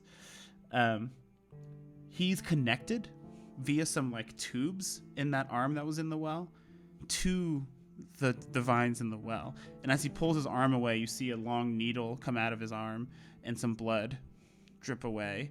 And he was somehow connected to this well. So he like pulls that out and he stands and at his full height and he looks at you and kind of cocks his head and he's like, Kiva, is that you? And he turns and he looks over at your two friends at the well and he kind of chuckles. He's like, that's my whole action though. So what do you do? Raphael, Kinopio, you still need to take an action here. What do you want to do? Can I try to get out of the well? Yes, you're gonna make a strength check against against the well. So don't worry, the lichen is not super strong. You just need to be able to get out of it. Neither am I. Can I help at all with that? You can help. Yeah, how are you helping? I didn't realize we had an inventory, so I also have rope. So whoopsies, we used rope in your bag that we didn't need to use. So can I try tossing some rope over to try and pull them out? Yes, absolutely. That sounds great. So spend a hope to help. You get to add a d6 to this roll. What's your strength check? This is a duality dice roll. Hope and fear are in play. 15 minus 1. 14 hope, but let me add my d6. Oh, nope. 15. Oh, it's hope. my d6. Becky, Your rolls it. d6. 2. Just kidding. So plus 2. It's wait. okay, because the lichen rolled a 1. Oh, so, great. You pull away easily. You need to beat it by a certain threshold to get out completely, and you're able to pull away from the lichen and kind of shake it off of you. So that's a success. So it's still y'all's action. I think as I'm pulling Kino Pino out of the well, I would like to call out to Kino and say, Can you try and figure out from that? Hey, that's Rodolphos right there, reaching out from the wall, and he might know where the map is that we're supposed to find here. And I'll handle Raphael, who is tempted by the fate of the well right now. So, Yeah. As you're stopping to have this conversation, I'm going to make a GM move because that's a Sure. lot to say in this moment. Rodolphus is going to reach over and grab Raphael and shake him a little bit and say, "Wake up, son, wake up, snap out of it." And go ahead and make a presence roll, Raphael. Double twos. Okay, clear stress, mark a hope. You come to No this stress, max out on hope. this wooden man shaking you awake, and you recognize Rodolphus, and he kind of like pushes you over towards your friends, and he's like, keep your feet moving, or it's gonna He's gonna get you. And you see him kind of doing a little dance as well, so that it doesn't eat him up. And he's like, "What are the three of you doing here? Don't get me wrong, I'm happy to see you, but what are you doing here?" I like kind of shake off the remnants of the vines off of me, and I say, Chancellor Malin called the three of us into her office, tasking us with a mission to come find you. While we were speaking to her, 3 assassins killed her. We killed them. And now we're here. You killed my students? I'm sorry. I'm sorry we killed them. Sorry, we only killed 2 of them. The other one, Tank, I sort of dislocated both of his knees, left him crying on the floor tied up. So he's not dead. Certainly can't walk, though. You want to tell us what the fuck is going on here, Rodolphus? Make a presence roll. That was really good. Make a presence roll. Could I expend a hope to use my like kind of nobly status to add to that? Like this is like son of a important person to like a former teacher. Yeah, you're pulling rank. I think you're trying to pull rank on on a teacher. Yeah. That's a 14 with hope. He says, "Are the students' bodies recoverable?" 2 of them hit the ground. One was on fire when they did. What does that matter? What does that matter? It's a waste. It's a waste. What you see here is one of many. And I'm happy to tell you, I see you're very capable. I see you have a lot of potential, all 3 of you. What you see is a testament to years and years of work. Atorum, who you've heard all about at this point, he's coming back. And he needs sustenance. He needs power.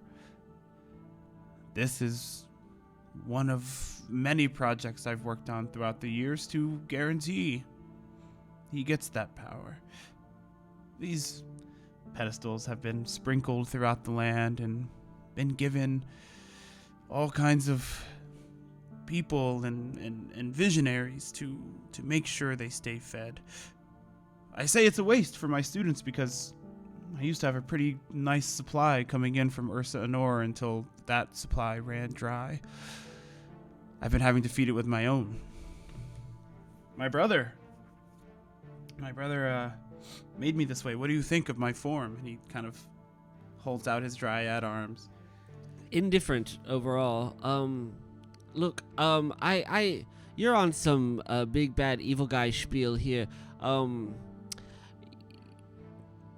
I kind of look to my 2 party members and I go, I don't want to speak for all of us here, but this whole bringing back a dead god thing, assassinating chancellors, it's kind of upsetting just the regular kind of status quo of life here in Brinehorn. Personally, not a huge fan of it. We'd like you to stop. I don't really get what you're doing here, but I'd like you to cut it out. But you don't understand. And he like extends his hands and they turn into these huge vines, like big, thick, sharp vines. He says, Gross. The status quo won't matter by the end of the season even. The status quo is who helped Atorum come back and who stood in the way. And that is the only status quo that matters. He's going to use his frightful presence. I'm spending a fear to do this. Each of you needs to make a presence roll. Double 8s. All right, it's a success. Mark a hope, clear stress. I got a 25 with fear. Okay, I'll take the fear, but you succeed on the save. And a 15 with fear. I'll take the fear. 15 does not succeed. Destiny, mark 2 stress. As his like loud presence kind of shakes the room. Raphael, you're kind of standing up to him and you're feeling this machismo. Whereas with your critical, Kiva, I'm going to give you one more chance to roll an instinct roll here. To like, you're like, this guy's monologuing. We've dealt with this before. Eye on the prize. So with your critical, go ahead and make an instinct roll. Before I take my GM action because we had a fear roll. 16 with hope. 16 is good. That's what you need. With a 16, there is another table in this room in the back of it that has also been covered with lichen. You know how to look for the shape now. There's a table, and it's got books on it that are covered up, but you're guessing that if there's a map in this room, it's there. He is going to get really frustrated here, and he's ready to fight. He is coming for you, Raphael, because you're pissing him off so much. He's going to make 2 Twisted Roots attacks on you. Spending a fear token to do that. I don't think it's going to hit. First one is a 13. Meets it, beats it. Okay. Second one is going to be 17. So I think both are going to hit. The first one does... The first attack does 14 points of physical damage. I will use Rune Ward to reduce that by a D8. Nice. I reduce that by 7. So 7 points of physical damage. Which brings it down to a minor damage, so I take 1 HP for that one. Second attack does, oh god, so much damage. 25 points of physical damage. Oh, can I force an oh wait, you already hit him, right? I hit him, but can't you reduce the damage too? Or is it just the attack roll? Attack or damage roll, yes. I will spend 3 hope to say, not this time, and force you to reroll the damage. Great, roll. that's good because I rolled 2 10s on it. 2d10. Okay. 22 points of physical damage instead. Sorry, I rolled an 8 and a 9. Don't forget you have armor slots too you can use. Oh, you're right. I will spend another hope to use Rune Ward again to roll another D8 to reduce that damage by another 7 points. So it's 22 minus 7. 15. 15, which is major damage. I will expend an armor slot to put that to minor damage. Great. As he hits you with both of these Twisted Roots, he kind of jabs into you. He kind of dents into your armor, and you're able to like magically deflect as he sends his second hit. You are going to mark a stress for being hit by both attacks. Spending my last fear, all 3 of you need to make a presence roll as the magic in this room reactivates. Double ones. Okay, that's a crit success. Hey, you'd like double ones in this game. It's good. Double 7s. Okay, another crit. Damn, y'all. This Jesus. This is Do just I a get a mark reaction off of roll? stress? This Yes. is no, you don't. This is a reaction roll. So you Damn don't- it. there's no stress or hope or fear. You're right. But it is still a crit success on a reaction roll. This is an instinct, so 11. No, this is presence. This is a 10. Okay, 10 fails. I already forgot. Y'all both critted. For the first time, you hear this "feed me" voice in your head, and as you're looking at that table, scoping out, there's probably a map here. Your eye just like slowly drifts over to this table, and you head that direction. With a failure, I would take another GM action, but I don't have any fear tokens. So, wait, what did you just roll? Was it? Oh, we don't generate fear. Yeah. So 2 of you still have the spotlight. Can I try to trip Kiva on their way to the pedestal to slow Absolutely. them down? Make an attack roll. You can add your agility to this. Agility? Okay. 16 with hope. Does that beat your evasion? It does. Yeah, you trip them, so they're slowed down. I'll say with a successful trip, make another presence roll, Okay. Kiva, to try and snap out of this. That is a 15. A 15 does not beat it. Sorry. Okay. So you're still drawn to it, but you're currently on the ground. Raphael, what are you Oh. doing? But wait, Oh. this doesn't change the roll, but I rolled a strange pattern. I rolled my 7, so I get to clear stress and gain a hope. Oh, nice. Love wizards in this game. Actually, sorry, that is a failed roll. So now I don't have any fear tokens still. So go ahead, Raphael. I will run towards that table. Okay, you're gonna spot it and go for it. Okay, so you leap over the fallen body of what's her face, Kiva. Go to that table. What are you doing when you get there? I'm using my arcane sense to sense the presence of any magical people or objects within close range, trying to like find any Kiva keeps talking about focusing on this map, just trying to find something that I'll say with your Like a point arcane me. sense, there's nothing magical, but you can make this is what's it called? Instinct? Yeah, instinct roll to try and see what you see here. Dig through the lichen. could I potentially expend a hope to use my all brains, no brawn? Yeah, Experience? absolutely. Great. That's a 27 with hope. Yep.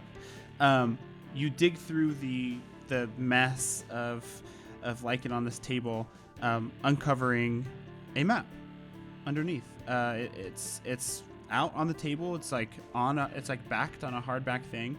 It's like proudly presented on this wooden plaque. As you like pull it out and see it, you see the continent of Ice-Troon represented on this map, with these roughly drawn pedestals like all over. You see one in the city of Ursa and Nor. You see all over the map, over a dozen of these pedestals just sprinkled throughout the continent. As you pull it out, Rodolphus looks over at you and says, "Is that what you want? That's what you're looking for?" I suppose so. He shrinks his vines back in to his hands, and he stands up Kiva as they're attempting to get to the pedestal, and does the same thing where they shake you into consciousness. And he says, "That you're free to take. There's no need for violence today. There will be plenty of reckoning to come shortly when Atorum is back, and if you want to know the locations of where to make your donations, who am I to stop you from spreading that information, distributing it?"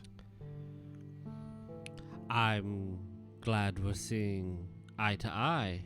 I kind of look at my two party members and I say, surely we can pass on this cool place that we found and hopefully bring you plenty more people to stick their hand in this well, if that sounds good to you.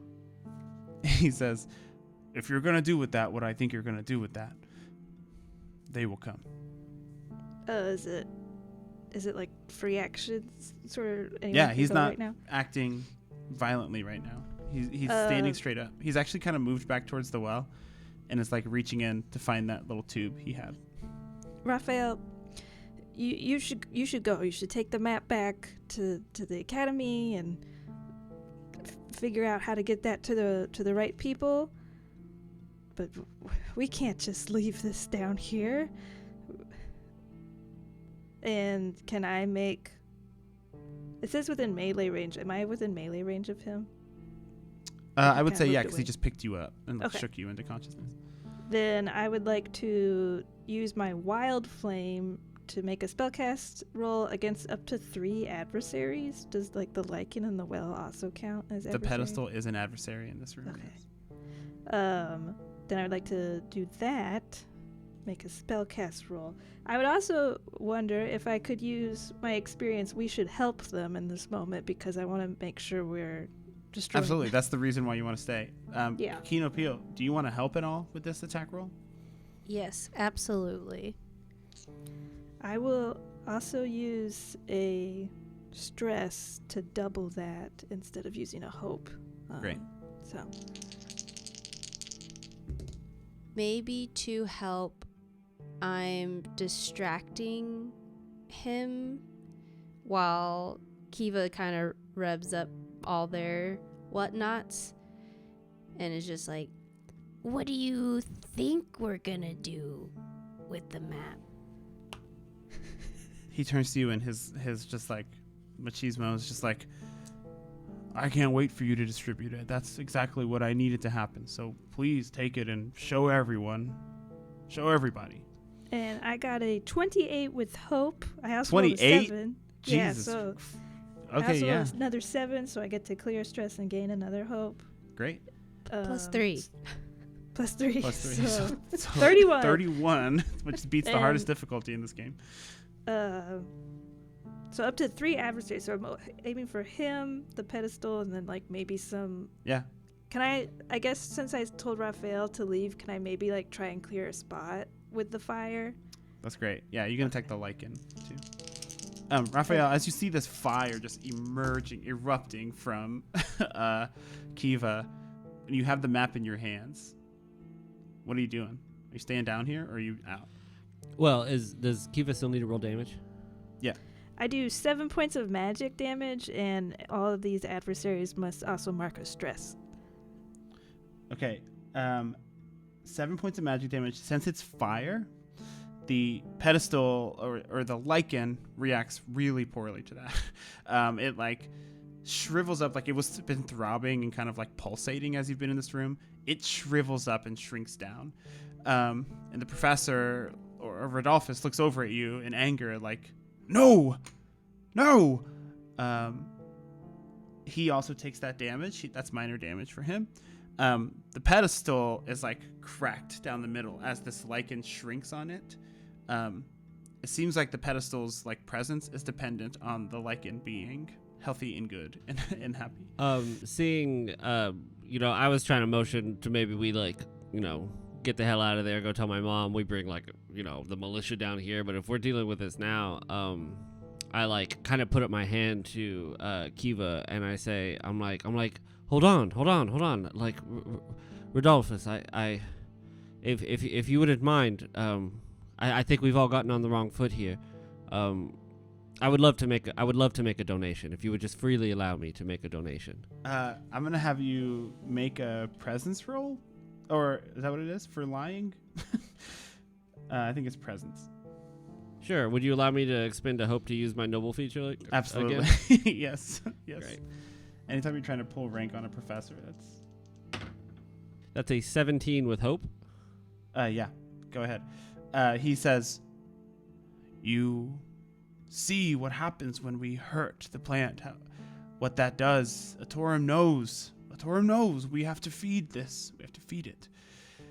Come forward." And he waves his hand to you. He's keeping an eye on you, Kiva. The fire didn't seem to affect him that much. He was hurt by it, but he's not mad about it or anything. But he's looking at you, Raphael, with these hungry eyes, come forward, feed it. I'm like, friends, let's let Atorum feel our presence. And I will kind of wince as I'm like, this is gonna fucking hurt so bad, and I'm going to shove my hand into the well and I'm going to cast Cinder Grasp, Nice. it's like a touch base spell.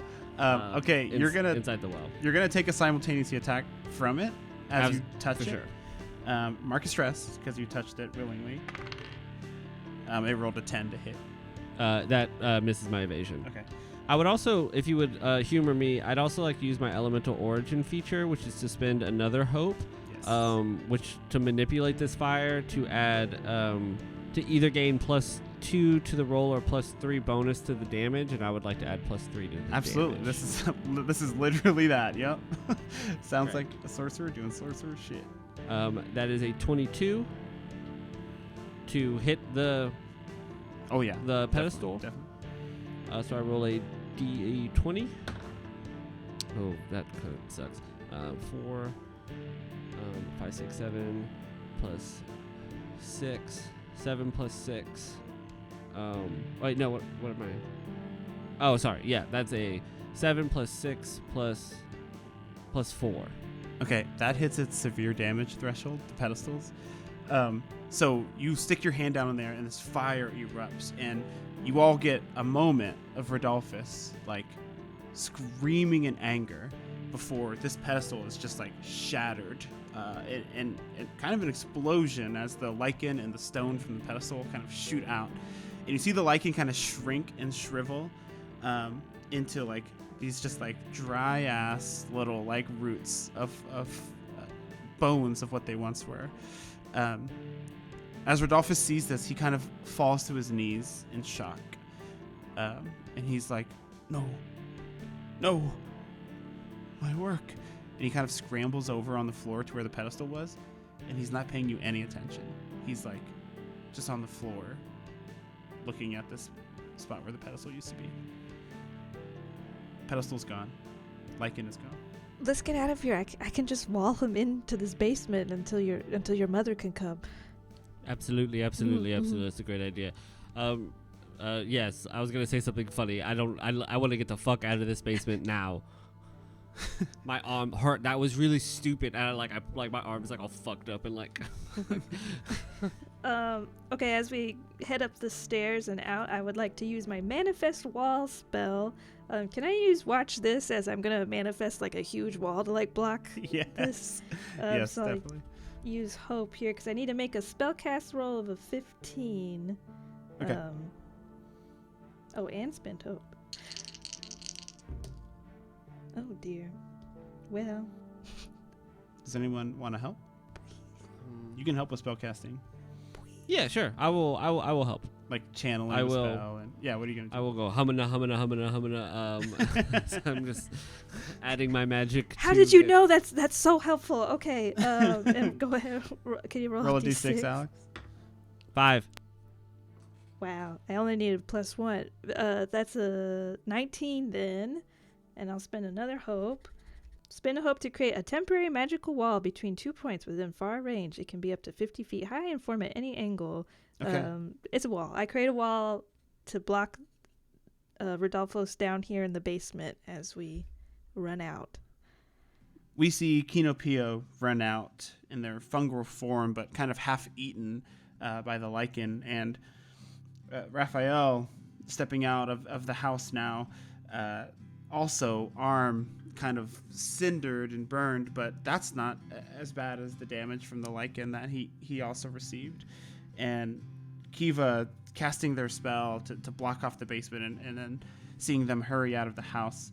And you return to the Academy of Istrun, and you convene with the other chancellors and with Raphael's mom, who is a noble here in the city, a representative in the city, to try and get this map into the correct hands.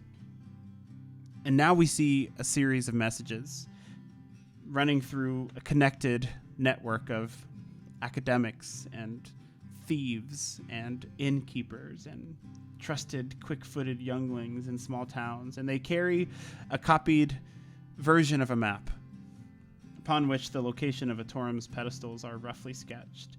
And we see it move across the continent of Istrun in bursts with a specific set of hands as the target. The rumor is that these people, an impossible trio, really, they're rallying forces against the impending danger that Atorum brings. Across the continent, in the quaint city of Mistfall, a vampire and a bard touched by dark magic and a businessman turned dryad have been working against Atorum. And we see now as a map, copied precisely many times over, has reached the hands they've been searching for. A 40-something-year-old human woman sitting in a cave in the woods next to her kid and a bunch of thieves. Kara Mazak takes the map and hears the message from someone who has become a close friend, the head here of the Court of Outlaws, and she drops her fork in surprise. She reaches for her sending stone to tell her husband the good news as they approach their final confrontation. And that ends our Daggerheart one shot for the night. Woo! I bet that unlikely trio are so cute. They're all so cute, and all the babes love them. Sure. Ooh. Good job, Kitty. Yeah, that was so much fun. I could play Daggerheart for a long time. I was trying to keep this one really concise, like super short, but I could play this game for a long time. Just seeing y'all like continuously go, like y'all just taking actions over and over and over again. That's so fun. It's a really dope system. It's a good game. It's a good game. Director Press. Thank you, Darrington Press. We love it. All right, everyone. Thanks for listening in. Go listen to our main campaign. This story does connect to some finale territory stuff we got going on. So if you're interested, go listen to the main campaign. We're wrapping up that season soon. But yeah, thanks from everyone here at This Could Get Dicey. And we don't have a sign off for this. Just, we love you. Thanks for listening. Bye, we love you.